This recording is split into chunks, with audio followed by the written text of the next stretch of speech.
Okay. You have to. So tonight's topic, as labeled, is Shabsai Tzvi, Noson of Gaza, and the most controversial sefer in Judaism. We're not going to talk too much about Shabsai Tzvi, more about Noson of Gaza, and more about what this controversial sefer is. We had a shir not too long ago about Yain Kevemden versus Yonis and Eibeshitz and the lead of the Noide Yehudah, and we discussed there a bit about the background. What's negay for tonight is the following. And almost all of this is new stuff that we haven't featured before. Absolutely fascinating stuff you don't usually come across. Okay, so Shabsai Tzvi is a well-known personality. Every kid hears about Shabsai Tzvi. He's born in 1626. So going back 400 years ago, he's from a Sephardic family in Turkey. His first name is Shabsai, last name Tzvi. His father's name was Mordechai, last name Tzvi. My father's name. Many people have the name Mordechai Tzvi. And when they hear that Shabsai Tzvi's father had that name, they're not so comfortable with the name anymore. But the truth is, we don't know anything ill about Shabsai Tzvi's father. He lived in Izmir. He was probably a scholar. He was a well-to-do merchant, a wealthy balabas. Fine. Shabsai grows up in Izmir, Smyrna, Izmir, same place. And according to all accounts, he was very bright and he learned well. He had a particular interest in Kabbalah, in mysticism, the writings of the Arizal were going around. The Zohar, of course, and it was after the printing press, so you're able to get your hands. It wasn't like in the medieval times, if you're interested in Kabbalah, how are you going to get your hands on it? You have to get some manuscript. In the 1600s, things were being printed. Okay, it was somewhat rare and expensive, but it was relatively available if you're interested. And especially Izmir had actually big libraries. Many Sforim were available. And it was in the year 1648, when he was 22 years old, when allegedly he first declares himself Mashiach. Why that year? It's another shir we had. We had a shir that 1648, which was the year of the Khmelnytsky massacres in Ukraine and Poland, was the year Mashiach was supposed to come, based on a clear story in the Zohar. We saw it. The Zohar says that Rabbi Elazar ben Aruch was sitting, his face was dark, he was depressed. This is 2,000 years ago. The greatest student of Rabbi Yochanan ben Zakkai. His friend Rabbi Yeshua says, "You're the light of the world. Why are you dark?" He says, "Because I see that Tchias HaMesim is going to be way, way, way in the future." And he gives a year. The year is 5,408, which was a few hundred years ago. The year of 1648. And Rabbi Elazar ben Aruch based it on a pasuk. Bishnas hayovel hazois tashuvu isha lachuzosai. He translated, when will the real yovel be? Hazois. Hey is 5,000. Zion, Aleph, and Tov gets you 408. 5,408. Each person will return al achuzosai, means each neshama will be reunited with the guf. That's what the Zohar says. And we had a whole shir about this, that before 1648, the Mukabalim were publicizing the Zohar, and the Yidden were anxiously awaiting Mashiach, and unfortunately it turned into a bloodbath, God forbid, between Ukraine and Poland. But Shabsai in Turkey knew about the Zohar too. And allegedly, I wasn't there, but these are the accounts that are told over in many places, that he said, "Yeah, you guys know the Zohar." He told the people around him, his students, "You know the Zohar? This year's the redemption. I'm the guy. He already began to believe he was Mashiach. Mm-hmm. He claimed that he had visions. Some say that, I don't know where they know this from, that he told the people around him, "I can fly, but none of you are worthy to see it."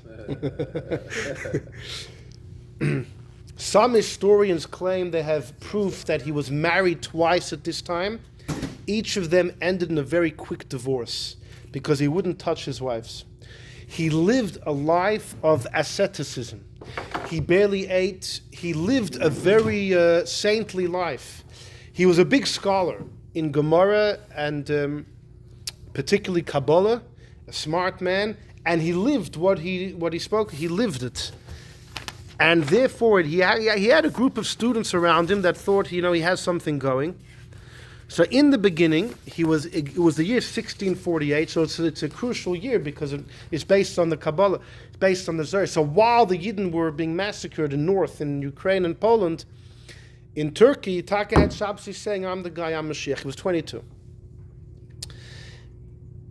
After a couple years, the Rabbonim of Turkey had enough of him, and they put him in Chayrim.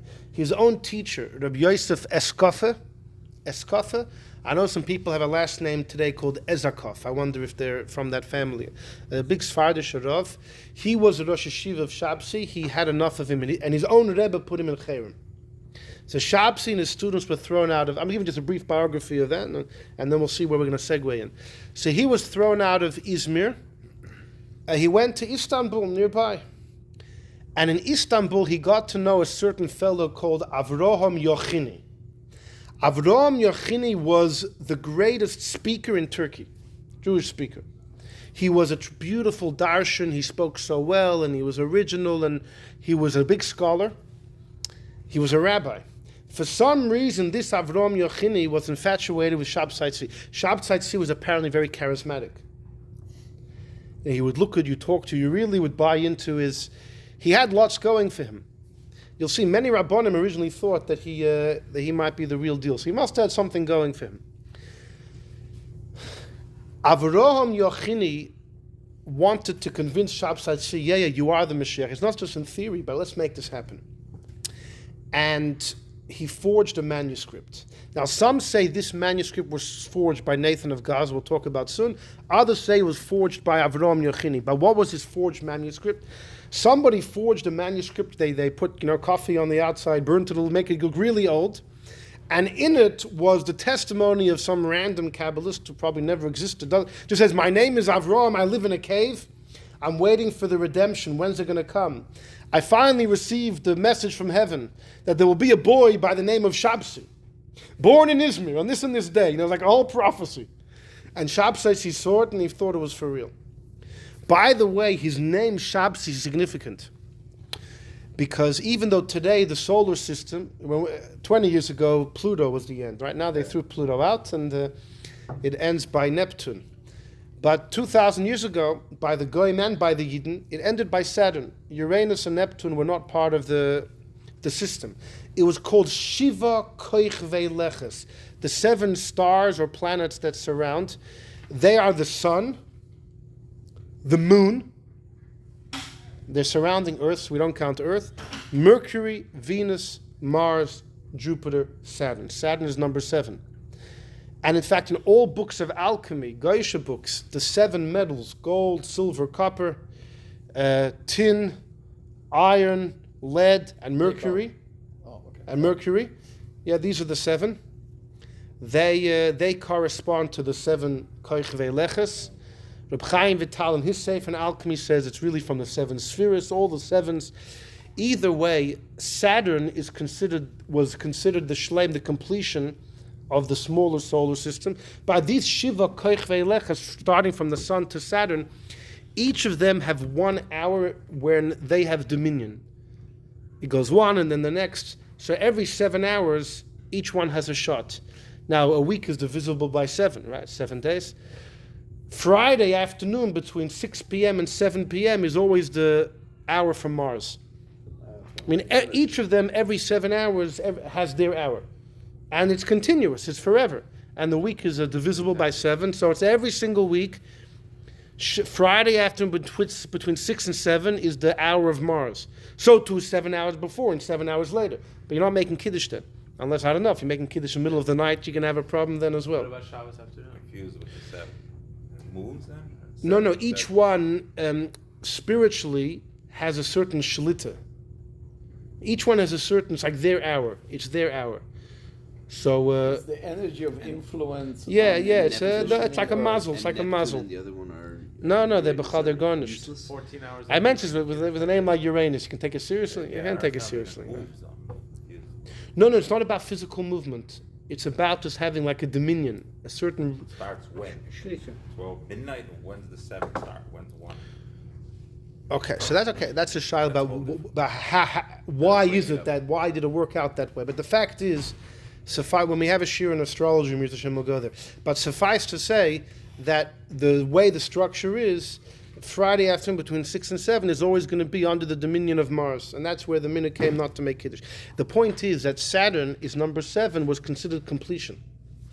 So Shabsai's name, Shabsai is Saturn. It's also Shabbos, is the 7th day. Shabsai, his name itself was going for him. Okay, fine. So he gets in Istanbul, this Avram Yochini really supports him. So Shabsai decides to go to Greece. Now in those days, it was all under the Ottoman Empire. The Ottoman Empire ruled over Eretz Yisrael, over Egypt, over Turkey, over Greece, over Albania, Montenegro, all those areas were all under the Ottoman Empire. So, but he wants to go to Greece, to the city of Saloniki, which was a mother city in Israel, which after the 1492 expulsion of Spain became so Jewish that the port was closed on Shabbos. The port of Saloniki in Greece was closed, till the Holocaust was closed on Shabbos. So Shabsai wants to go there. There's lots of He wants to make a shturm, and he goes there, and he famously marries the Sefer Torah. He was single then. He made a whole chuppah. He marries the Torah. The year was around 1658, around 10 years after he started saying he was Mashiach. The Rabbanim, they called him in. They said, "Are you Meshuggah?" He says, "What do you mean? The Torah is the bride of every Jew. The Shaila is not on me. How come no one else did it?" They didn't think that was very funny. They threw him out. So he was thrown out of Greece. Bekitzer, he ends up coming to Cairo. He tries his luck in Egypt. The wealthiest Jew in Egypt, Refoel Chalavi, became a huge fan of Shabsai Tzvi. Shabsai Tzvi, he does lots of traveling around, but just to keep the story narrow and clear. While he was in Cairo, he becomes famous, but he gets lots of students. He's still single. He hears about a girl called Sarah. Sarah had been a girl, survived the massacres in Ukraine. Her city, family destroyed. She survived the Khmelnytsky massacres in 1648. She was a kid. She had gone to Amsterdam, and she became a harlot. Nothing's changed, huh? Right. Nothing's changed in Amsterdam. And then she ended up going to Italy, living in Livorno, a beautiful coastal city in Italy, lots of Jewish history. She says one day she got a vision from heaven, she's going to marry Mashiach. The news of this peculiar girl, who's now already older, she reaches Cairo, and Shabsai says, I had the same vision. He sends a group of men, his henchmen, and they bring Sarah over, and he marries her in Cairo. So he finally gets married, and he has kids with her. At some point, he went to Eretz Yisrael. Wait, so she was bride number 3. So the fact that he had been married twice, earlier, younger, is disputed by historians. Okay. The evidence is... This was his official wife. Okay. Well, if you count the Torah, it could be number 4. Fourth time under the chuppah. He goes to Eretz Yisrael. He was in Yerushalayim a few times over different years. They say that he would walk in the streets and throw candy to the kids. It's funny because years after Shabsai died, he still has many followers. You wonder, why were they still following him? They were the kids that remembered when he gave them candies. So 50 years later, he still has lots of supporters. You see, you give somebody candy, you give kids candy, they'll think you're Mashiach. Anyhow, so he was in Yerushalayim. He has some history there. In the beginning, they were okay. Then they gave him the cold shoulder. Near Yerushalayim, there's a place called Gaza. And there was a young man living in Gaza. His name was Nosson Ha'azosi, Nosson of Gaza. He is going to be Shabsai Tzvi's prophet.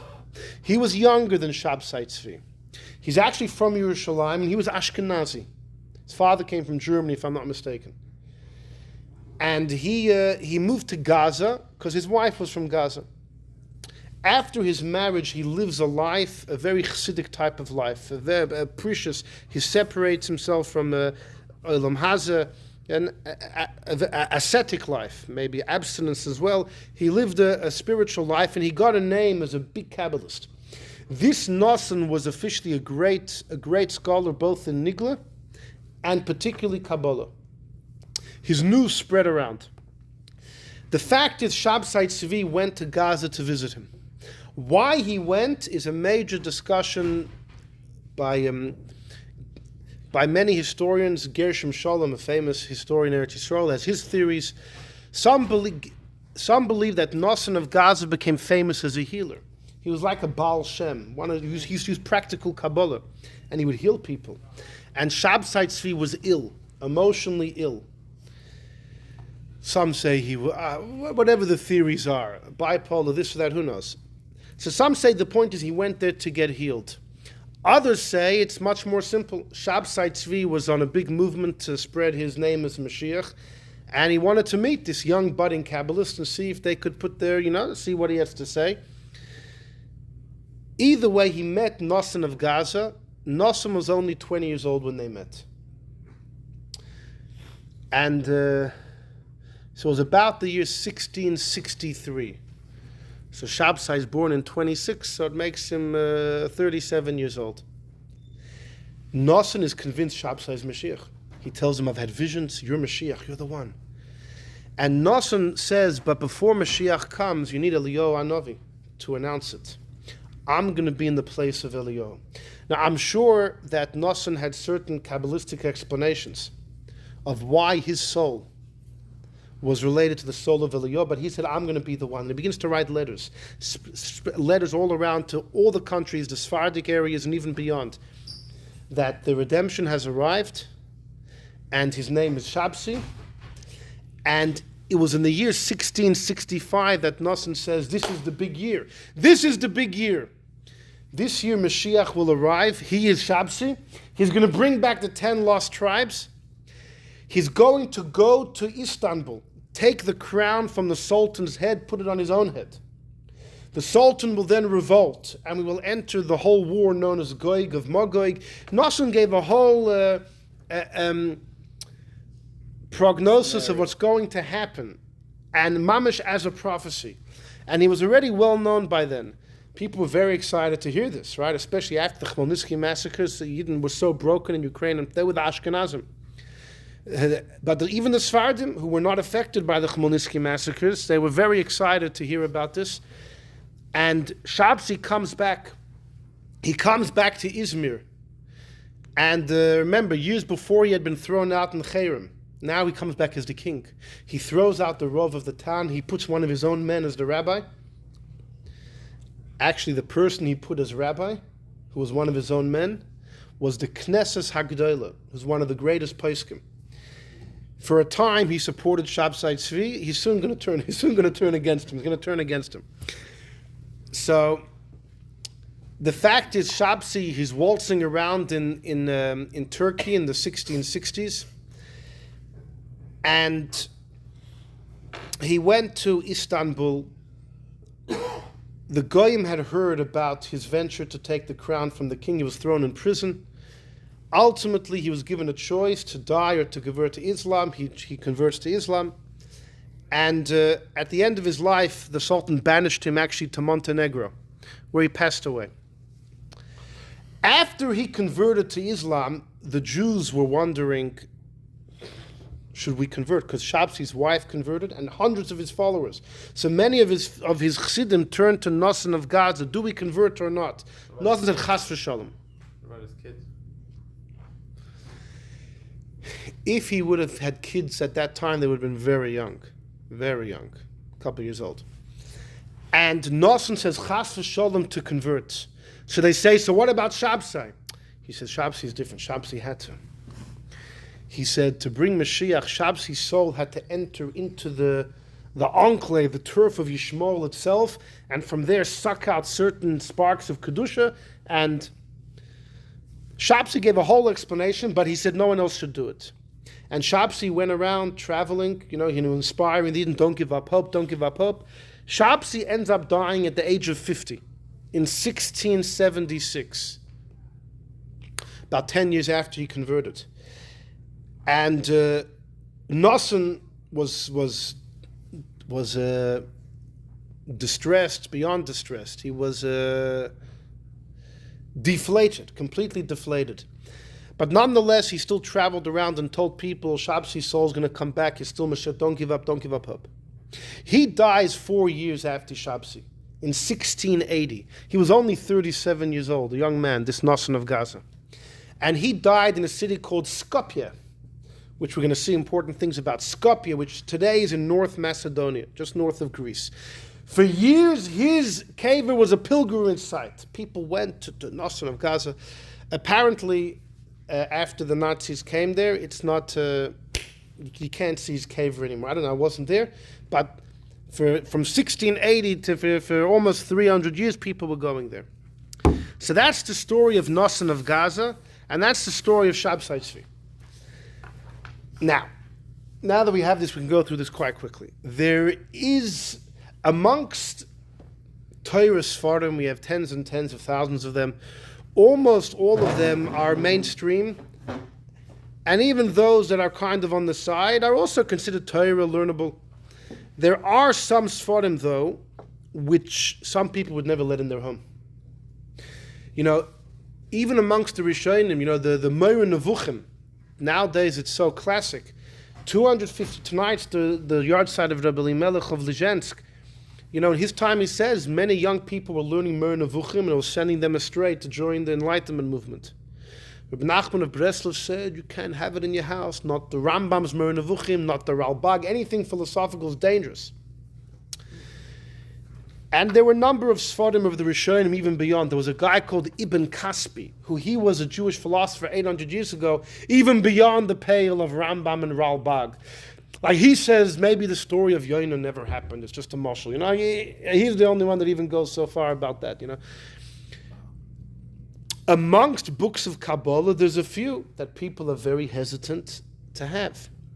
We spoke about the great Avraham Abulifia, who was a Kabbalist 800 years ago, who the Rashba destroyed, and many said the guy was a false Mashiach, and don't touch his Sfarim, until Chaim Vital quotes from him many, many ideas in his Sfarim.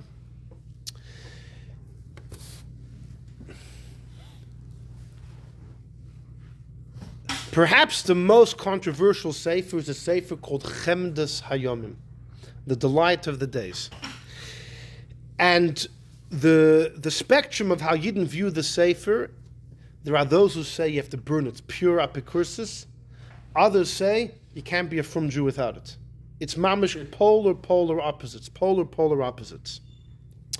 So we're going to begin with number 3, actually, which is a letter of the Rebbe, that somebody wrote to the Rebbe about another sefer called Chemdas Tzvi, a commentary on Zohar and Kabbalah. Now, this guy writes to the Rebbe, I heard that this book is so full of Sabbateanism, a difference, the Chemdas Tzvi, that I want to burn it.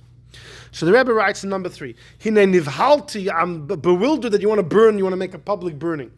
Gam l'svara kazu, afilim hayamokam la'er manal. Even if it's true that the complaints against that sefer is correct, and there may be some allusions to Shabsai Tzvi in that sefer, Chemdas Tzvi, but why you're going to go make a big furnace and burn it? Why are you getting involved? What's it your business?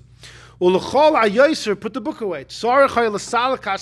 But if you take a feel that book on Kabbalah has hints to Shabsai Tzvi and Sabbateanism beliefs, so leave it. But don't judge the Svarim l'sreifa, don't burn it. And then the Rebbe says, but by the way, this sefer in particular, that Tzemach Tzedek brings it, Chakad Mar Tzemach Tzedek brings it, Betach ein l'shmuz hanal kol yesod. So all of those rumors that it was written by a Shabsai Tzvi follower and you can't trust it, no basis. Fine, that's about the sefer Chemdas Tzvi. Then the Rebbe writes, but a sefer Chemdas Yomim. When it comes to the Sefer Chemdas Yomim, in this, there's also different opinions. Some, we're going to see all about this. Some say it's the most beautiful Sefer, others say it's the most rotten Sefer. I don't see the Rabbeim quoted. So then, the Rebbe says the other side, why should you look? The guy wanted to, maybe I should learn the Sefer Chemdas Yomim. The Rebbe says there's a controversy about the Sefer. I don't know what the Rabbeim's opinion is. So why start with that Sefer? Why should you start learning Kabbalah dafka in a questionable Sefer which has different opinions if it's authentic? Befrat that I brought to your attention on the Hechreach that you have to learn Chassidus. Chassidus is koilul Kabbalah. you have a desire to learn Kabbalah, there's plenty deep Mamorim and Chassidus that explain ideas of Kabbalah, and it's safe. It's a mimer, it's a safe haven. V'davka al yoda nishmor melitas chachmas emes. If you learn raw Kabbalah and you misunderstand it, who knows what ideas you're going to come out with? They're most probably wrong, and Chassidus is a safe haven. Kabbalah is brought and explained. Umize Arav Liboy, who has the guts to say that I'm going to create my own path of learning Kabbalah, and I'll show Kunsen. And don't you know the story that Tzemach Tzedek brings in Sheirish Mitzvahs HaTfilah, that the Baal Shem Tov once told someone, don't learn raw Kabbalah, because if you don't know how lahafshit hadvorim megash miyusam, in Kabbalah, it speaks about the Eibishter's chesed, droya, yemina, the Eibishter's right hand, left hand, this and that. The Ak has a forehead and the eyes of Adam Kadmon. If you don't know how to lahafshit is to undress the ideas from their physical mishalim, miskashim b'ma'oidai de limuzeh, you have a Kabbalah center. That's what you have, and therefore you shouldn't. So the Rebbe tells him that b'chlal, you want to start learning Kabbalah, Chassidus is much better. But before the Rebbe said, even if you want to start learning Kabbalah, why would your entry point be such a controversial sefer? The Rebbe doesn't say what the controversy is. So join me in number one. In number one is a letter of Rabbi Yankov Emden. This is in his She'ilas Yavitz.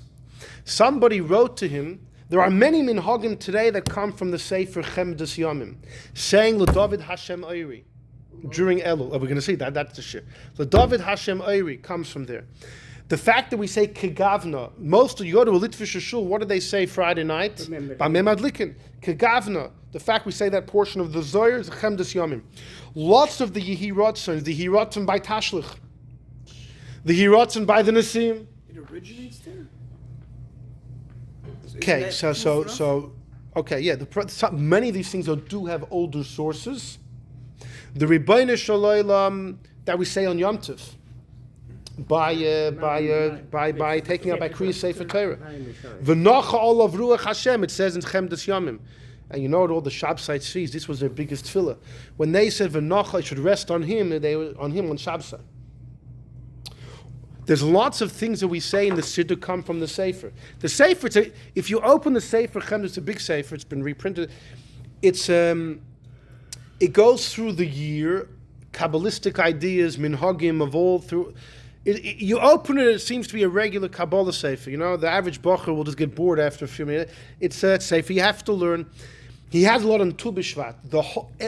All the minhagim of Tu B'Shvat and the special fruits that you should eat and all the things you say all come. He is Mr. Tu B'Shvat.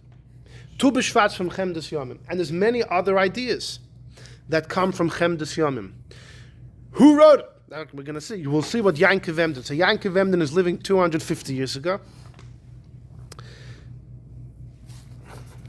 He says, Elo'oid, mitam acher. So this guy wrote to him, there was a special Yehirotzen, and some people said, when you mevorach the Chodesh.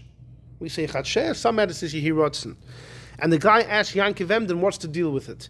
So Yankov Emden says, Oid mitam acher otzum. I have a very big reason. Kenega nearly. Looks to me like a big stain. Isur noisev yesh betchina kazu. It's also to say this supplication. Shenis keres shezacharta that you mentioned.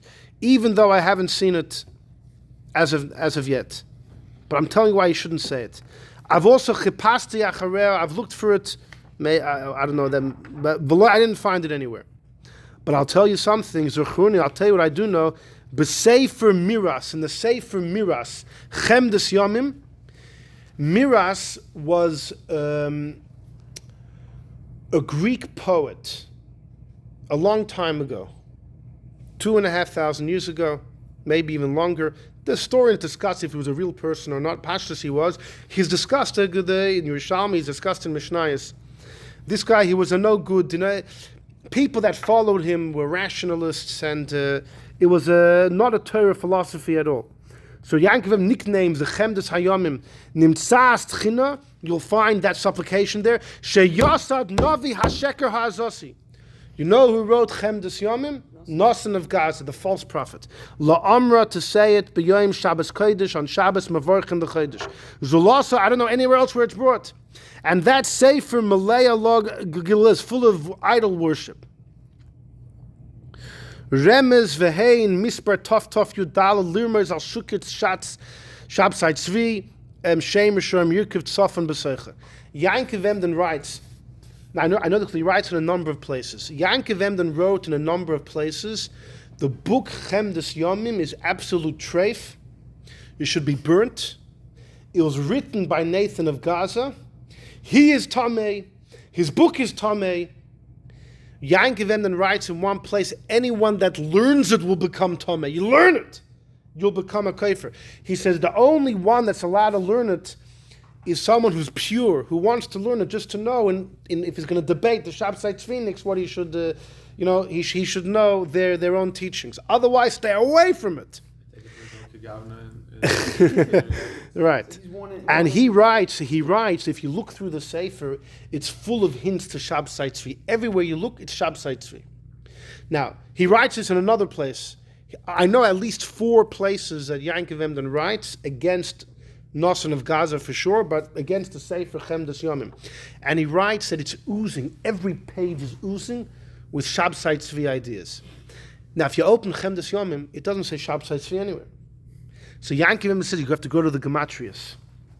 Tov Yud Daled 814 was the magic number for all Shabsai Tzviniks, because 814 is Gematria Shabsai Tzvi. Also HaMashiach or Amiti, the real Mashiach, the same Gematria. The Shabsai Tzviniks, the number 814 was the number. And Yankov Emden says if you look through the Sefer Chemdas Yomim, the number's everywhere. Very often on the word Eretz, there's dots on top. If you spell out Eretz, the Aleph, you spell it out, the Aleph Lamed Pei and the Reish, and the Tzaddik, you'll get 814. And Yankov Emden finds different types of hints. He says, and that's what he writes over here. The number 814 is everywhere to hint on shikuts, on the abomination. The Shin Tzaddik is Shabsai Tzvi. Shin Reishud is Shem Rishon Yirkiv. May the name of the wicked be blotted out. Tzofan is hidden there everywhere.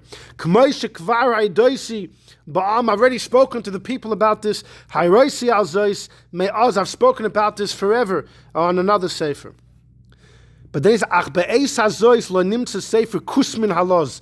He says this book of spells. He calls it book of spells. The witchcraft book is not under my hand.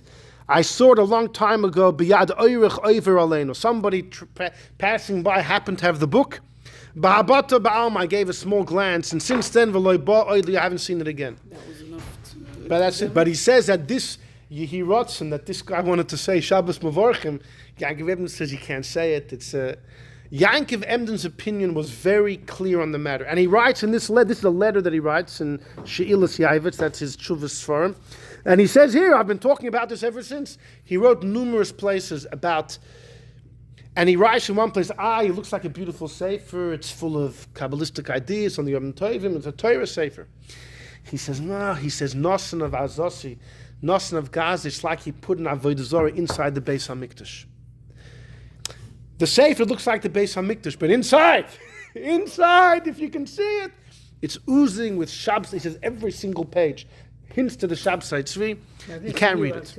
He's not talking about the regular on Shabbos Vorkim, the Misnagim say, you see, because that's the Gemara. Right, this is the Hirotzim by Kiddush, by Shabbos Mavorchim. Shabbos Mavorchim. The one that says that Hashor Ensa Hoshel Torah Rocha. No. By Shabbos Mavorchim, there was, I don't know what the Hirotzim was. I don't know if anyone says it today. No, but there is a Hirotzim that Misnagim say. Every Shabbos. Okay. Every Shabbos Mavorchim. Okay. Yeah, but that's in the Gemara. Okay, so it's not that. It's a different one. Rav writes it. Right, yeah. No. So this is a longer one, an expounded Kabbalistic one. Right. This is a different one. So Yankov Emden's opinion is very clear. Now, when Bechlal did the Sefer come out? When was it? Noson Hazosi died in 1680. It wasn't known then that he had written. He didn't publish his book while he was alive. It happens in the early 1700s. There's a guy by the name of Rebbe Al-Ghazi. Yisrael Yankov or Yankov Yisrael Al-Ghazi. He was a Rav in a very important, very chashuv family, Al-Ghazi, a big Sephardic family. He was a huge Torah scholar in Turkey. He comes to Eretz Yisrael. And in the early 1700s, he prints this, and he writes, I'm printing it from a manuscript. It's from an old Kabbalist, and he prints it. So Yankov Emden was alive then, so he was in Germany when this happens, and he's sure that it comes from Nosson of Gaza. And these manuscripts were found, maybe I guess in Eretz Yisrael, and however, those that like to learn the Sefer, believe it's a holy Sefer, usually contend it comes from one of the Arizal students. Binyamin Halevi was his name. Now we know that he lived, and if you look in number 2, the Chidah mentions him. In number 2, Harav HaMakubo Marain Rav Binyamin Halevi, Aviv Shel Harav Maharash Halevi, who was the Rav in Izmir.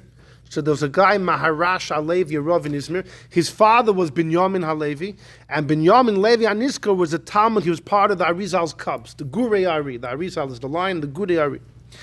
And this Reb Binyamin, V'lomad Haramaz Imoy Chochmas Emes. One of the greatest Kabbalists is Reb Moshe Zakuta, the Ramaz. He's quoted often in Chassidus, Reb Moshe Zakuta. He lives in Italy. As a young man, Reb Moshe Zakuta learned under this Binyamin Halevi, and the Chidah says, V'kibo mimeno soilas nekiya. Whatever Reb Moshe Zakuta learned from Binyamin Halevi is pure. Not soilas is fine flour, soilas nekiya, untouchable. Reb Moshe Zakuta is considered a master Kabbalist, one of the greatest sources. And you know, because he basically got from the Arizal, through one of the Arizal students, Binyamin Halevi. This Binyamin Halevi is the alleged author of Chemdas Hayamim, for those that want to learn it. In other words, if you're going to believe it's from Nathan of Gaza, you're going to look at it.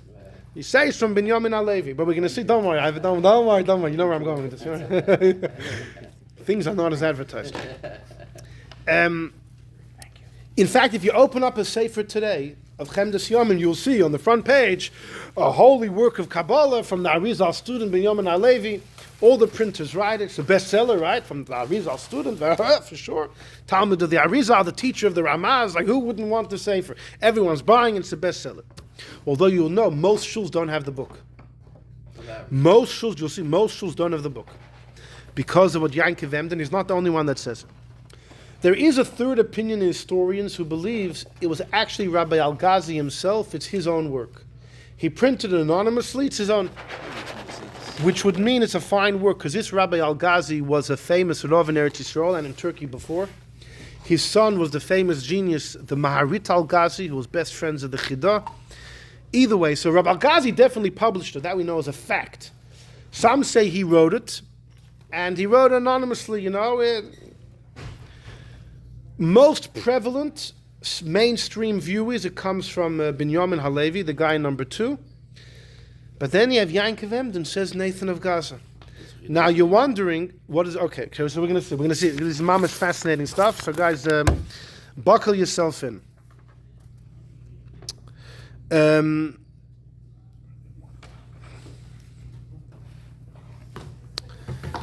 Number 4 is a guy called his first name was Menachem Menchen Halperin was his name. Halperin? Halperin. He was a big Kabbalist in Eretz Yisrael a while ago, many generations ago. He was a big Kabbalist in Eretz Yisrael. Okay? And he wrote a long piece absolutely destroying all of Yankov Emden's tainus, saying, you think it comes from Nosson of Gaza? No. In this. That you think it comes from Nosson of Gaza? It's rubbish. The hints that it has to Shabsai Tzvi, the number 814. 814 is Gematria Shabsai Tzvi. It's also, though, Gematria of Shakai, Shin Dalad Yud. If you spell out Shin Yud Nun for Shin, and then Dalad, and then Yud, it's also 814. In fact, if you look in Reb Chaim Vital's Sfarim, you find the number 814 there already, well before Shabsai Tzvi. So people told Yankov Emden, yeah, in Chemdas Yom there's hints to 814, but it's an old Kabbalistic idea. It happens to be Shabsai Tzvi is that number, and therefore all Shabsai Tzvi's followers say, wherever you find the number was a hidden prophecy. Yeah, of course, they went to town. Shabsai Tzvi's followers would say, if you find in Chaim Vital's 8:14, you should know. But you can't throw out the Sefer Chemdas Yom because 8:14. Then throw out Chaim Vital's for him. Oh, it was a prophecy for Shabsai Tzvi, burn this for him. That would be ridiculous. So this Menchen wrote a whole piece, and you're lucky I saved you. I was going to print the whole thing. But he writes that before Yankov Emden wrote against it, for a couple decades, the Sefer was already out, and big Yidden are quoting it. Big Yidden are learning it. So says Reb Halperin, he writes in number 4 at the end, Soif Dover, after all of his proofs that it's not from Nosan of Gaza, and he says, Muvim L'Kol, it's understood, Achri Sha'goynim Hanal, all these rabbis I quoted, that bring the Chemdas Yomim, Harbe Mehem was closer in time and in space to the author of the Chemdas Hayamim, closer than Yankov. Yankov Emden is a little bit Johnny come lately. Not that because Yankov Emden was alive when the Sefer was published, but there were older rabbis who were closer in space. Yankov Emden is in Germany, is far. Those that were closer to the scene, closer to the time, they would have a more authentic tradition. And they all supported the Sefer. So imken hachoylik, if you argue on Sefer Chemdas, we're number 4, if you argue on Sefer on Chemdas Yomim, umavaz, if you belittle it, you're also belittling all those rabbis that quote it. You're kachoylik on all the Gehenom anal, and you're mavatul in your heart. You're basically belittling in your mind all the above rabbis. You're bechlal zilzul hayrim umayrim shebevida yom kippurim. He tells Yankov Emden, when you say al chet for zilzul, for belittling all those teachers, you should know, yeah, you sin big time. Because when you claim that Chemdas Yom is poshet apikursis, so you're tainting all of those rabbis that supported it. And then he says, Ashrei l'mizdabek, fortunate is one who cleaves to the holy book Chemdas Hayamim. Yeah, it can't be polar opposite. Hashem Yisparach with his kindness should lead us in the right path. And then he says, if someone wants to talk to me, if someone wants to know the whole deal, and you're only looking for the truth, belishum akshus, you're not going to be an action, but you're actually looking for the truth. Write to me el adres shali, to my address. My name is Menachem Menchen Halperin from Horodna. Now, I was writing this is over 100 years ago. He lived the end of this. He originates from Horodna. End of his life is in Eretz Yisrael. Where did you get the word address from? Address from Horodna. That's how they said the address. Okay. Write to my address. But he's writing this 120 years ago. So now you should know, after he wrote this, there was a guy called Mordechai Luria who wrote back, what are you talking about? Of course it's from Nathan of Gaza. This was a massive back and forth. But guys, you have to see, the following is absolutely unbelievable. I have 2 quotes. It looks like it's big words, but 2 excerpts. One from a sefer called Ruchos Mesapros, and the other is from the great Rabbi Chaim Falaji. The Sefer Ruchos Mesapros was written by a Sephardic Kabbalist living in Iraq. His name was Yehudah Fetaya. Yehudah Fetaya or Fetaya lives in the end of the 1800s, early 1900s in Iraq.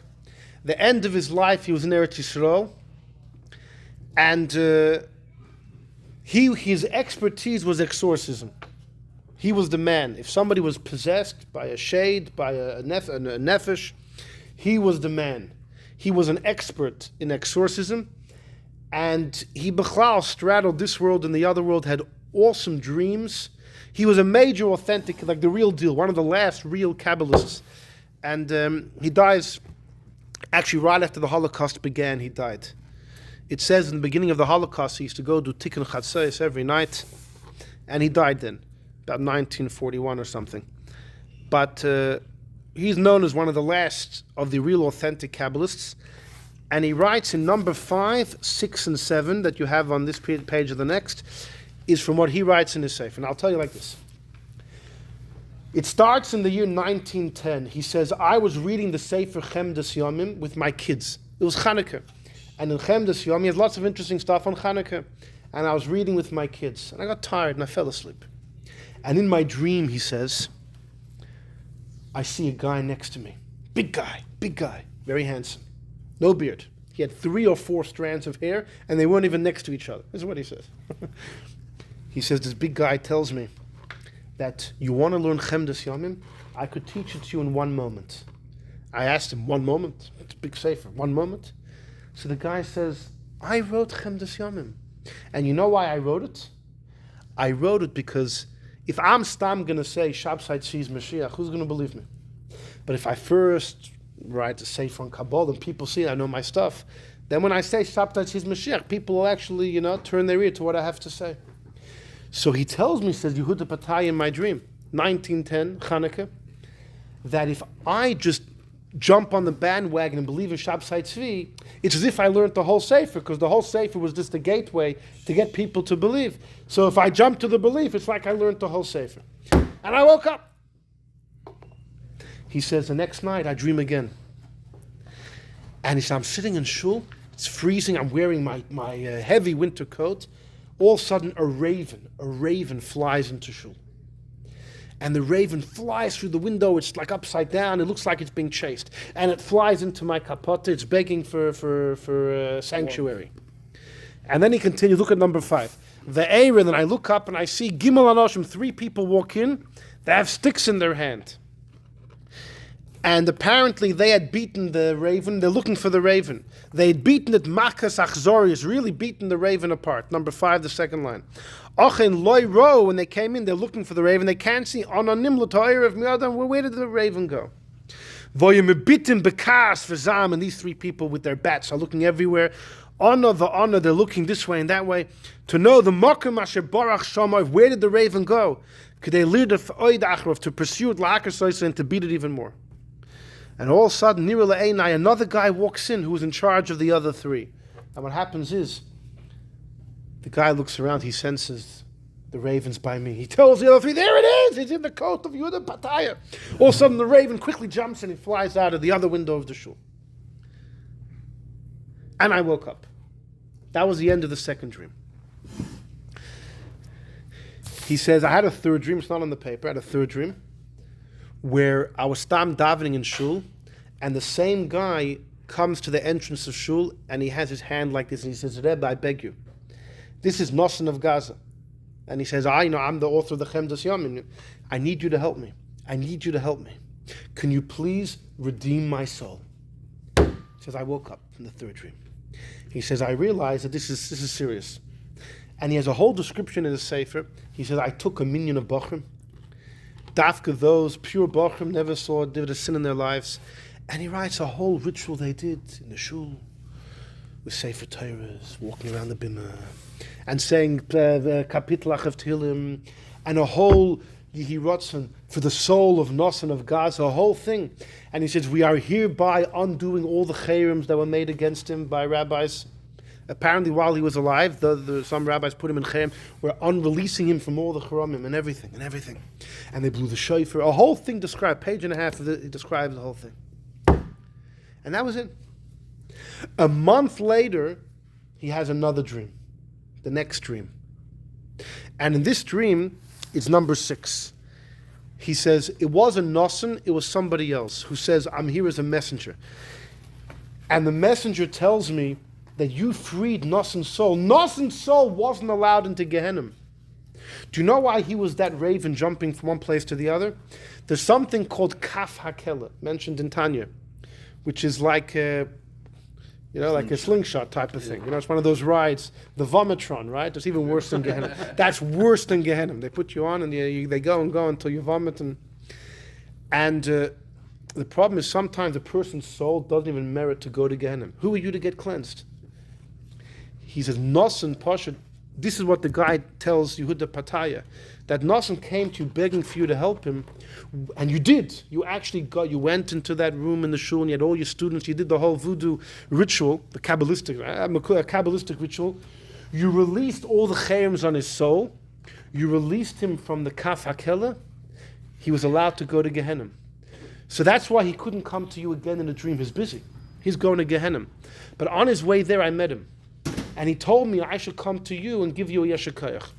And now we pick up number 6. Vani says, Yehudah Fetaya, I saw the face of this messenger. He was pained on the fact that Nosson was allowed into Gehenom. And as if he was telling me, Beremes, who gave you the right to release Nosson's soul and let him into Gehenom? Do you know how many people Nosson messed over while he was alive? Who gave you the right to bring him into Gehenom? Ein zeh novel. This abominable human Nosson is not even fitting to go to Gehenom. And then the messenger showed me a vision. I saw Nosson of Gaza as he was walking to Gehenom. He was going to the southern side of the world. There's two ways to go to Gehenom, the north side and the southern side. He went through the southern side. And he was going b'simcha rabba. Nosson was so happy that he kind of beat the system. He pulled off a trick. He haunted this rabbi in his dreams till the rabbi took care of his soul. And he was dancing into Gehenom. You ever saw a guy dancing to Gehenom? Nathan of Gaza danced in Gehenom. Yehudah Fetaya said, I saw it. I saw the vision. I saw him. And he was mispah. He was b'midbar hagod in that awful desert on the way to Gehenom. And he was loving it. When he came right by the gate, 50 souls came out of Gehenom to stop Nosson, Kedei Latarda, to stop Nosson from going in. I assume these were people that had been messed over by Nosson, and he's coming here too? And they said, get out of here. But he says, no, I have permission. I have a visa, I have a passport. They realize he's coming b'rshus, even though he's not fitting. Look at the next page, number 7. They said, you are such a swindler that you were able to find an excuse to enter here. And he laughed, and he was happy, beliboy, al ilazu, on this clever right, this libel that he pulled off, behimtzi b'chachmasai. He didn't even answer them. And this messenger told me, you know why this all happened? You pushed the Eibishter so much with all of your Kabbalah mises. Hashem said, Yehudah Fetaya is a good man. I'm going to let it go. So he continues, Sha'alti, I asked the spirit of Ephraim ben Shmaryahu. He was a spirit that came to visit Yehudah Fetaya. This is not a dream. This is his... Did you hear or see? Do you know anything about Nosson? Did he go to Gehenom or is he still in the slingshot? So the guy told me, I didn't see it. But I'll tell you one thing. I was in Gehenom 9 months in the pit in Gehenom, this guy says. I was 9 months in the pit. I heard a huge taram. It was like a wedding. And I asked the people, the people in charge of me, what's this tumult going on? And they said, Nosson of Gaza is finished the slingshot, now he's going to Gehenom. Says Yehudah Fetaya, you should know, that year was the worst year of my life. The young man that's writing this, on that year that I fixed the soul of Nosson of Gaza, Mitzouni Tsaras Rabbis Royce, horrific things happened to me until I wanted to die. Thank God, though, we survived. It was monetary and it was suffering, but nobody died. No one died in my family. That's the end of his entry. What do you see from this Yehudah Fetaya? Nosson of Gaza wrote Chemdas Yomim. That was the first dream. The guy told him, I wrote it. And he wrote it with ill intentions in order to bring people to the belief of Shabsai Tzvi. And more than that, you see that Nosson of Gaza is suffering big time. Was. So you see Nosson of Gaza is not someone you want to be relying on. This was and switch and bait. So here's the thing. So interesting, Rebbe Yosef, when he was younger, a young man, he managed to learn a little bit by Yehudah Fetaya. Gets in Eretz Yisrael. He considered Yehudah Fetaya to be someone his Rebbe. And Vadia Yosef is a big fan of Chemdas Yomim. So people asked him, your own Rebbe wrote all these things about it and you learn it. And Vadia Yosef said, when it comes to halacha, dreams are meaningless. Dreams are meaningless. Was it written by Nathan of Gaza? Most people say not. It's from the Arizal student, Binyamin Alevi. And all of these things are dreams. Dreams are not halachically relevant. We're not going to throw out a sefer. And Avad Yosef says, listen, there are many big people that learned the sefer. And we'll see more about that just a moment. And therefore, we're not going to throw it out because my great Rebbe had dreams. His dreams are his, and whatever they mean to him, they mean to him. But it's not halachically binding on the rest of the world. That was Avad Yosef Psak. And he was big supportive of the sefer. Hold on. Number 8 is this is really the gewaldige thing. There was a great rabbi in Izmir 150 years ago, Rabbi Chaim Falaji. Rabbi Chaim Falaji. He wrote tons and tons of svarim. A huge rav. and he wrote beautiful stuff. And he wrote a long piece about the Sefer Chemdas Yomim. And people told him, how could you read the Sefer? Don't you know it's from Nathan of Gaza? And don't you know that man is not somebody you want to have anything to do? You know, I want to get close with a 10-foot pole. Listen to what this man has to say. He starts off in number 8. He says, wait. Have you ever opened up a Chemdas Yomim? It's meyusud, look at number 8. It's on Rabbi Seinu HaKadoshim. It's full of Gemara. It quotes from the Gehenom. It quotes from the Rishonim and all the Poskim. And even more, it quotes from the Zohar. It quotes from all the Baalei Kabbalah. The third line, Ilo min hoin, and above everything, he quotes a lot from the Arizal and from Chaim Vital. Chaim Vital is always throughout the Sefer, and also and his contemporaries, and also the Mefarshim, the Alshich is there, etc. The Baalei Musar, those that wrote ethical works from the Rishonim, the Chovos Halvavos almost 1,000 years ago, Rabbeinu Yoina, they're all there. Umitoicham ke'ena chashmal. And as someone who shines very bright, Harav HaKadosh HaMechiach, the Sefer Reishis Chachma, they're all there. If you open the Sefer, it's all good stuff. Yankov Emden says it's full of Sabbatianism. It's a beautiful Sefer. He's going to quote Yankov Emden soon. It's incredible. He says, Ma'acher, that the Sefer HaBoyer Alozeh, this bright book, Chemdas Yomim, it's Meyusel Adnei Paz. It has great foundations, full of birchas Hashem from all these rabbis. V'iyo gufei gamhu, and not just that, the author of the Chemdas Yomim himself, when he writes his own ideas, beautiful ideas, it's encouraging, it's enlightening, it brings you closer to the Eibishter. Look at number 9. Chaim Falaji, Hadover Bodukum Menusa. If you want to know if a Sefer is holy or not, you got to look at the bottom line. Yankov Emden says whoever reads the book, it turns you away from God. Says Chaim Falaji, not what I saw. Anyone that learns the book becomes frumer, has a better you learn about Shabbos from Chemdas, you have a bigger appreciation. You learn about Tu B'Shvat, Chanukah, but you get a bigger appreciation. No one's going further from Yiddishkeit Fakert. He says, Nira HaMivchen V'Hanisoyen. The proof's in the pudding. All his words are true.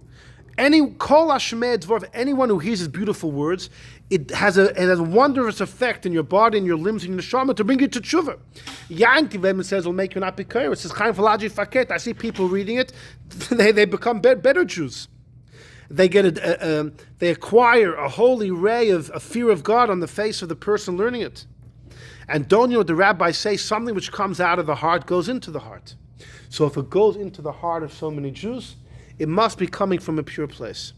The Chemdas Yomim himself writes this about the Reishis Chachma, that you can see how holy it is, because if it entered so many hearts, it exited from the heart of the Reishis Chachma. That's what the Chemdas Yomim writes of the Reishis Chachma. It says Chaim Falaji, I'll say the same thing about the Chemdas Yomim Alein. And then he says more, look at number 10. Says Reb Chaim Falaji, when the Sefer came out, who took achrayus for the Sefer? Who published it? Yankov Yisrael Al-Ghazi, who was a great Rav in Turkey, then Eretz Yisrael. He got haskamas. 2 of the greatest authorities alive at the time in the Sephardic world gave approbations, haskamas, okay on the book. Tsei Ulamad, go learn from Yoker Sa'adusa. That's a play on words from Unclus and Parshas Vayetze, but it means from the beautiful Sadusa's testimony. Mitrain Aryavosa Dorais, the 2 lions of the Torah, the great rabbis, Mori Royce from this place. One of them is Chaim Abulifia, Mechaber the Sefer Eitz HaChaim, and many other Sfarim, and also Yitzchak HaKohen Rappaport, the author of the Botei Kahuna. 2 of the greatest Sephardic rabbis in the early 1700s was Chaim Abulifia, Rabbi Yitzchak Rappaport. Both of them gave the Haskama when the Sefer came out. And in number 11 he says, and more than that, look at the guy that published it, Betlos, I'll give you a third name, it's a Chazaka. Who was Magia? Who actually went over the manuscripts and brought it to the print house? It's the Rav HaChassid Yankov Al-Ghazi. The fact that he put it out means he thinks it's pure. Im chas v'sholem, there's any question, Rabbi Al-Ghazi wouldn't have put it out. Va'achareim kol yishla, and so many other rabbis who followed the footsteps of these 3 people, the printer, the one who printed it, Rabbi Al-Ghazi, Rabbi Abulifia, Rabbi Rappaport, who gave the Haskamas, they all thought it was pure and pure. He writes in number 10, says Chaim Falaji, why am I writing a whole arichas about that? Hutzrachti lichtav, because I had to write all this, because I saw Rabbi Yankov Emden. Now he's about 100 years after Yankov Emden. He writes, I saw Yankov Emden, who writes in numerous places, in his Akdama to the Sefer Mikdash Melech, and his Tshuva and Shilas Yavis that we saw number 1. Shedibber on the Sefer Chemdas Yom, he talks against the Sefer. That is the Sefer Hamiros, we said that was the Greek poet, and it's Sefer of Minim. V'hirchiv harav mechaberzal. And Yankov went so far to say, u'besoif hevi divri talmida shekosav v'zel l'shoinoi. The Yankov Emden student writes, v'yora lahagidli, I don't know who was talking about, someone was scared to tell me that he saw something in Chemdas Yomim, because he knows that the Sefer is from one of the Poikrim. So Yankov Emden and his students all believe the Sefer is treif. Says Chaim Falaji, Achrei HaMachila Rabasi, after asking for forgiveness, on Noichi Omer, I have to say about Yankov Emden and his student, Shari Lumarayo, may their master, the Eibush, to forgive them. How could they say Al Kodesh V'Torah? It's full of Torah, mitzvahs, Maisim Tovim, Ruach Tayus Hashem.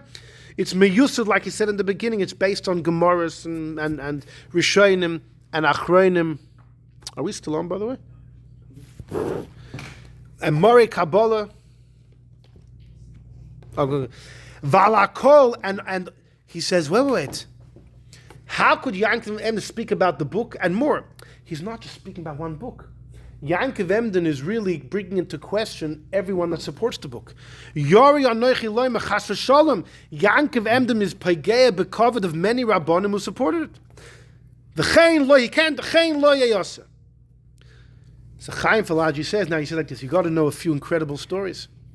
Does he know who, does he put forth who actually wrote it? He thinks wrote it? You're going to see. So Chaim Falaji is major supporter of the Sefer. In fact, he writes in his article, he had a Zayda called the Chikrei Lev. So you're talking 200 years ago, a big Sephardish of the Chikrei Lev. When did he pass away, Falaji? I don't know the exact year. A little over 100 years ago. Rebbe Vadia Yosef, throughout his Sfarim, he always quotes the Chikrei Lev. In fact, I think Avadia says once that's how I enjoy my Shabbos afternoons. I learned the Chikrei Lev. A big Sephardish going 200 years ago. He was the Zayd of Chaim Falaji. And Chaim Falaji writes, my Zayd of the Chikrei Lev loved the Sefer. And he felt that Shabbos wasn't Shabbos if he didn't learn the Sefer. Now, in Chaim Falaji's mind, this is the holiest of holies. Yankov Emden and his group of people say it's burn, Sreifer. So Chaim Falaji, now you see, when you read this, you go, okay, maybe Chaim Falaji believes it was written by the Arizal student, and that's it. No. Chaim Falaji concedes it was written by Nosson of Gaza. And this is where the whole story turns. And he writes, I don't have it on the paper, but he writes, people claim that how could you read the Sefer was made by someone who believed in Shabsai Tzvi? Says Chaim Falaji, Rabbi Akiva thought that Bar Kochva was Mashiach because he checked all the boxes. And it wasn't until Bar Kochva killed Rabbi Lozer Hamadoi. Bar Kochva killed the Tana. The story was that the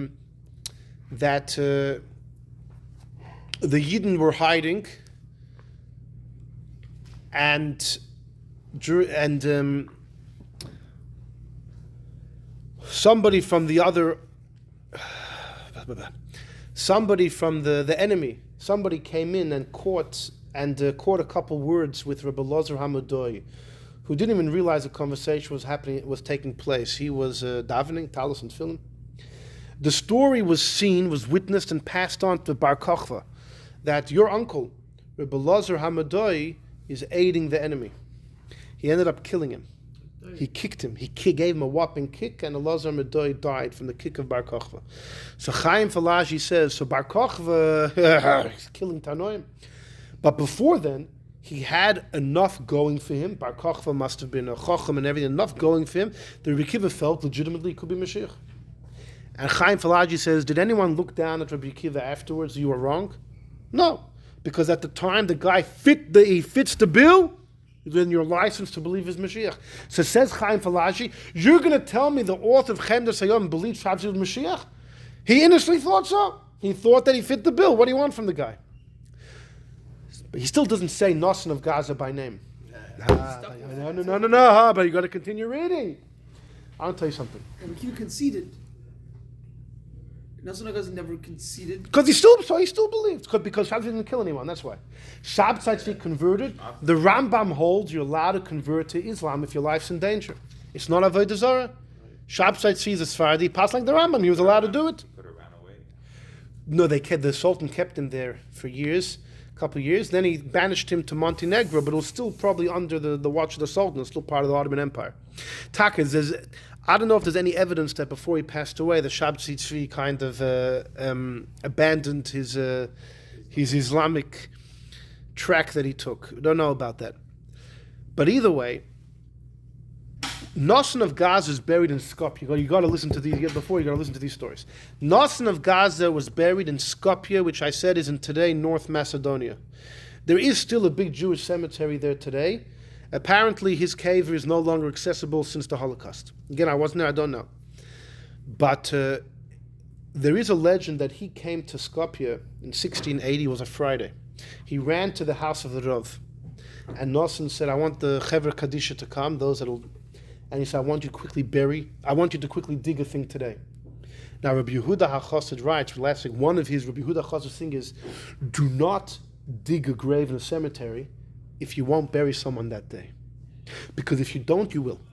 In other words, you can't just don't just dig holes in a cemetery, because God's going to fill them up. Unless you're burying someone that day. So Nosson of Gaza, he was 37, or still 36. He tells him, I want you to dig a hole. They say, what do you mean? He says, I'm dying today. He said, I don't want to encroach on Shabbos. So these guys went, they dug a hole. Taka died, as he said, and he was buried before Shabbos. Fascinating story. Look at this. You got to listen to these stories. Says Chaim Falaji. He says, yes, the Chemdas Hayamim was written by someone who supported Shabsai Tzvi. And he's buried in Skopje. There's no one else that we know besides for nothing. It's pretty clear. And he says, let me tell you two stories about people that disrespected the guy. Number 13. Agav, so he says the story is like this. There was a guy called Shabsai Vintora. I would say Winter. Shabsai Vintora was a big Rav, and he went to Skopje, and he was visiting. The minhag was that when you left town, the rabbis would escort you. Now, he was leaving town to go to the cemetery outside town. So the rabbi said, you know what? We'll come with you to the cemetery too. Let's read something. Agav charta tarti. Instead of one, we'll do two. We'll escort you and we'll go to the cemetery. So they went, we'll do hishtatchus, on the kivrei tzadikim. Vayhi hayoim, on that day, the Yotza Misham, the Rav Hanizker, Shabsai Winter, went out of Skopje to the nearby cemetery, and the rabbis went lolavoisoi to escort him, kimin hagam. V'nichnasu gamken, they went to the Beis HaKvaros, and they showed him different people, and they also showed him the kever of the Rav Chemdas Yomim, Nosson of Gaza. The rabbi said, I don't want to go. Ein soirich lezeh, I'm not going there. The Rav says, thank you very much, I'm not going to this guy. Right? This rabbi obviously, was not a fan of Nosson of Gaza. Vayorim Yodi, in fact, he picked up his hand, he said, wow, ki'ilu yad hadoiche netuyer. He's like, no way. And they went like this, as if I'm going to go there. The Einer Klum, there's nothing to see there. As soon as they left the cemetery, and he went on his horse, Leilach Ladarkoi, Lo Hirchik Min, he barely left the town. He fell on his arm. He fell off the horse, or off the wagon, onto his arm. It was horrible pain. In his arm, he couldn't even handle it. He looks at his roya, and it's Mitzoiras Keshelig. There's Tzaras. Moshe got Tzaras for speaking Lashon Hara about the Yidden. Miriam got Tzaras. He gets Tzaras. Kshchin. There's all over his hand, bubbles. And he realized that the pain was so great, he couldn't walk. So he said, I'm going back to the cemetery. He realized why it happened.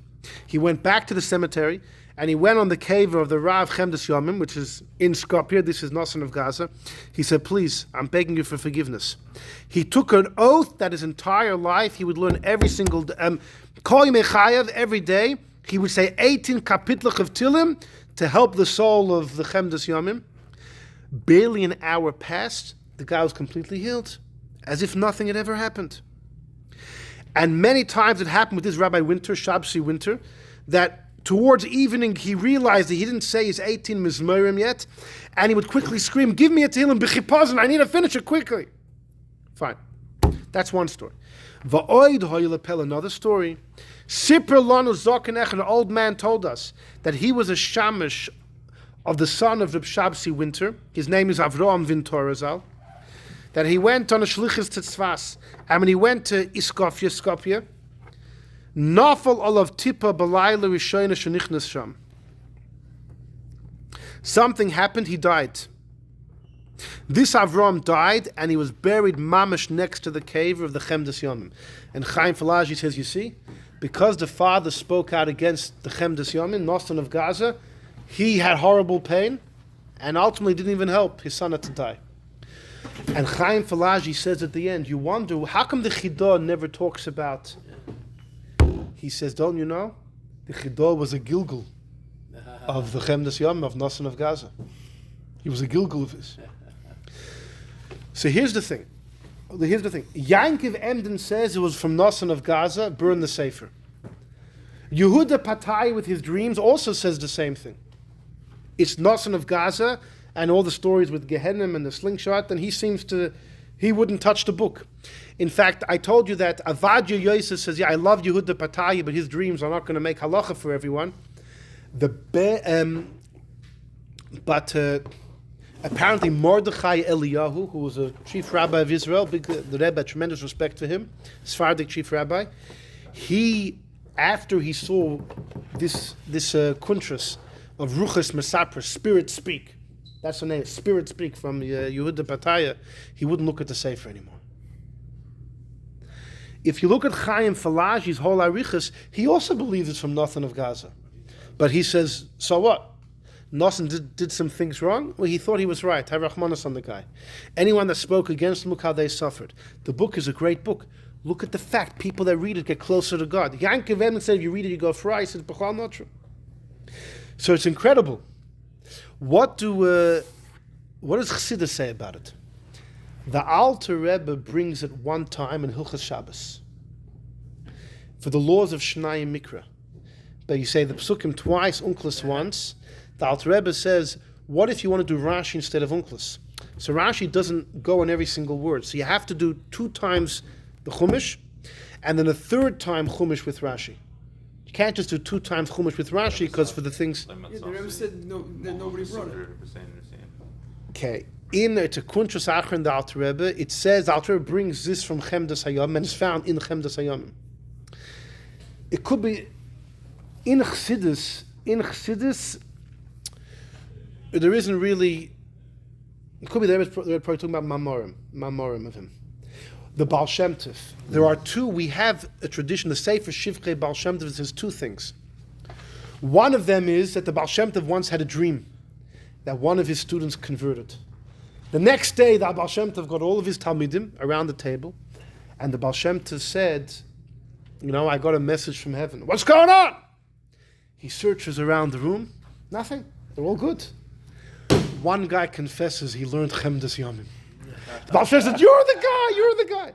That's the story in Shivchei Baal Shem Tov. Story number 2 that it says in Shivchei Baal Shem Tov is that the Rabbi Yankiv Yosef of Polno, great student, once brought the print of the Chemdas Yomim into the Baal Shem Tov's base medrash, and the Baal Shem Tov said, you just brought in a sefer of Tumah. And they quickly threw the sefer on the floor. So these are 2 episodes of the Baal Shem Tov is clearly going with Yankiv Emden. But you should know in number 4, which I said it's in Shivchei Baal Shem Tov, which came out 200 years ago. There's a shaila how authentic it is, right? Even by the Rabbi, how authentic, how reliable it is. But in number 4, this Menachem Menchen Halperin, about 120 years ago, who wrote in support. He says all of these are shmuas legends of the Baal Shem Tov. He doesn't believe they're true. That whole book. He says, no. He says all the records of the Baal Shem Tov against the Sefer is rubbish.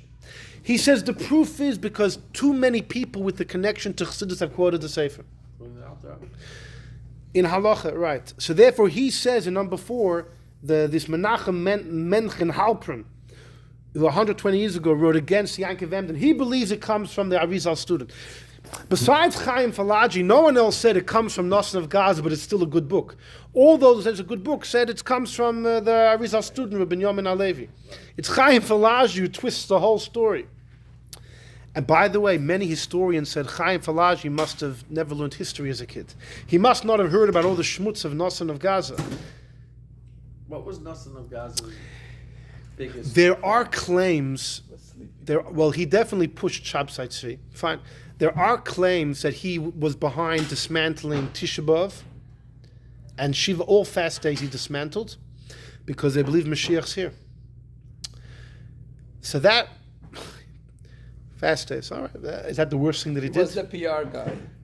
Okay, but there is a theory that Shabsai Tzvi's followers. By the way, many people. After Shabsai converted, many of his followers did. They were called the Donmas, and they're still alive today in Turkey. There's a group of them. Yeah, they converted at the time, and they were Muslims on the outside, Frum Jews on the inside, Frum Sabbateans with and they had a modern Kabbalah. They started this whole new Shabsai Tzvi type of Kabbalah, Nosson of Gaza inspired Kabbalah, and it went for generations. Till today in Turkey, there's a group of them, the Donmas they're called. I don't know if they're Jewish even. Who knows where their mothers are or this and that. But they're still in Izmir? Yeah, somewhere in Turkey, throughout Turkey. Even though when Shabsai Tzvi died, he wasn't in Izmir. He had been banished. He was in Montenegro. Even Shabsai Tzvi's caver, they thought it was in Albania for many years, and Montenegro, they weren't so sure. Nosson of Gaza was very clear. It was in Skopje. So people used to go there. Chaim Falaji is really the only one to say, it's from Nosson of Gaza and it's still a good book. Everyone else who wants to support the book said it's from the Arizal student. But in number 4, this Menachem Menchen Halperin, who says it's a great book and everything, he says all the stories from the Baal Shem Tov, he doesn't believe they happened. It's hearsay, it's a mistake, and who knows where they came from. The Alter Rebbe's quote in Kunshachan is a direct quote, or it's like... The Alter Rebbe says that the idea he's putting forth, that you have to read 3 times with Rashi, he says, and this is what's written in Ches Hey. And he gives where to look. And there's no other chesed? Well, if you look at Chemdas, it says it. It's actually not that place. It's a different part of the book, but it does say what the Alter Rebbe is quoting. What are the chances there's another Sefer Chesed that no one's ever heard of, where it says the same thing? Maybe another Sefer called... That's a different version of it, and therefore it's a different... You should know, the Rebbe Rashab in his library had 7 different versions of the Chemdas Hayamim. Now, the Frierdiker Rebbe in his library, he had full Apikoros books. The Frierdiker Rebbe's library had full books on Apikoros. So part of the completion of the library is to have everything. But the Rebbe Rashab didn't. The Rebbe Rashab's library was much more in the straight and narrow. But he had 7 versions. So that seems to be... Have you learned it? What? I've learned parts of it. Is this the Rebbe's letter, is that the only source we have from the So Rebbe? there are a couple other times that Rebbe spoke about it. The problem is not really documented. It's not in a letter that I can just get on the sheet. There was a time that when they were putting one of the Rebbe's sichos, there was a minig that the Rebbe quoted, and the only source the Chassidim could find was Chemdas Yomim. So they put it in the bottom of the sicha as a source, and the Rebbe said, no. Because of the controversy, better not to quote it. But it's similar to what he said here. That's Rabbi Shapiro. Yeah. Similar to here. Rabbi Shapiro says that the Rebbe once told him and the people there, the Rebbe said the words, Yodua hayachas l'sefer. It's known how people react to the sefer. It's known that there's a controversy. So therefore, better stay safe and don't quote it. But the Rebbe didn't disparage the sefer. He just said, I mean, look at number 3. Even though number 3, the Rebbe is really trying to tell the guy not to read it, but the Rebbe just said it's a controversy. The Rebbe doesn't come out strongly against it. Right. You would think you should know there were. And look, not that the Rebbe could have said, "Don't you know what the Baal Shem Tov said about the sefer?" Yeah. The Rebbe, when the few times the Rebbe addressed the sefer, again, Rabbi Shapiro said he remembers that the Rebbe wrote or said, "It's known the yachas to the sefer that it's a controversy. So better not." The Rebbe never said the Baal Shem Tov said it's tamei and burn it and this and that. Never said that. So that's why this Menachem Menchen Halperin believes that somebody maybe who was who had an agenda against the sefer quoted in the name of the Baal Shem Tov, but not that it's an authentic. Among the Chassidish Rebbes, Reb Chaim Tzanzer said, in Tzanz, we don't say L'David Hashemayri in El. Yeah, they don't do it. If you daven in a Tzanzer Kleisenberg shul, during Elul, there's no L'David Hashemayri. Why? David Hashemayri? It's from Chemdas Yomim. So who says this? So there's a big, there was a guy, Reb Moshe Halberstam, who's Ben Acher Ben from Chaim Tzanzer, last name Halberstam. He was a big Rav in Eretz Yisrael, and he says, he was asked about this, why in Tzanz don't they say it? He said, don't you know? It comes from Chemdas Yomim. He says, Chaim Tzanzer therefore never did it. He says, the Choyes of Lublin wouldn't do David Hashemayri. Because he says the Ropshitzer, and he quotes numerous Chassidish Rebbes that wouldn't even say a kapitel Tehillim in Elul because it's brought in Chemdas Yomim. So all of a sudden you have all these Chassidish Rebbes. Now he quotes Naftali Ropshitzer, or it's quoted Naftali Ropshitzer wouldn't say it. I will tell you that I saw elsewhere that Naftali Ropshitzer said that it was Taka written by Nosson of Gaza, and he had some big stuff to answer for in heaven, but he did. He already suffered, and now he's clean. So that's another approach. How do you go with that story where he knew his own death? That's where we talk about those type of Not a things. contradiction. Not a contradiction. The vote says that David Shemori, not Hasidim, after a lane. Right. Because a lane ends the davening. So outside of the davening, so they do it there. Yeah. We do it Right. after, so, yeah. Yeah. But, So that could be another interesting point. Right. It's like saying Kippur too. You know, Yankiv Emden's biggest taina was that in Chemdas Yom it says that on the second night of Pesach you do Sfira at the end of the Seder. There are some people that have a minhag to do Sfira at the end of the Seder. Yeah, exactly. Because if you do Sfira at the beginning of the night, you're saying it's Chol HaMoed, and then you're doing the Seder. Right, so that's what the Rosh says. So Yankiv Emden writes, the Chemdas Yom says to do Sfira at the end of the night, it's Apikursus. One of the biggest titles of Yankiv Emden is, in Chemdas Yom it says that the second night Pesach, you count Sfira after the Seder. And Yankiv Emden says it's heresy to say Seder. So Chaim Falaji is the whole thing heresy.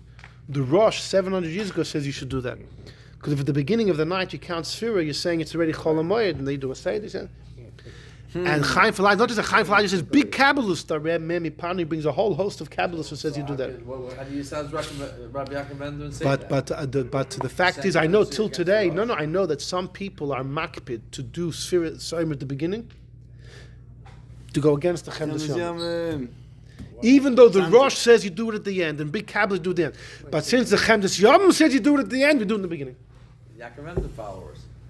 Those that say the Sefer. Chaim Tzanzer, a whole host of people. As far as the Rabbeim, we have this letter of the Rebbe, we have what the Rebbe said elsewhere, and we have the Kuntrasach of the Alter Rebbe. And we have the Rebbe Marash. In his library. He had in his library. Yeah. Okay. 7.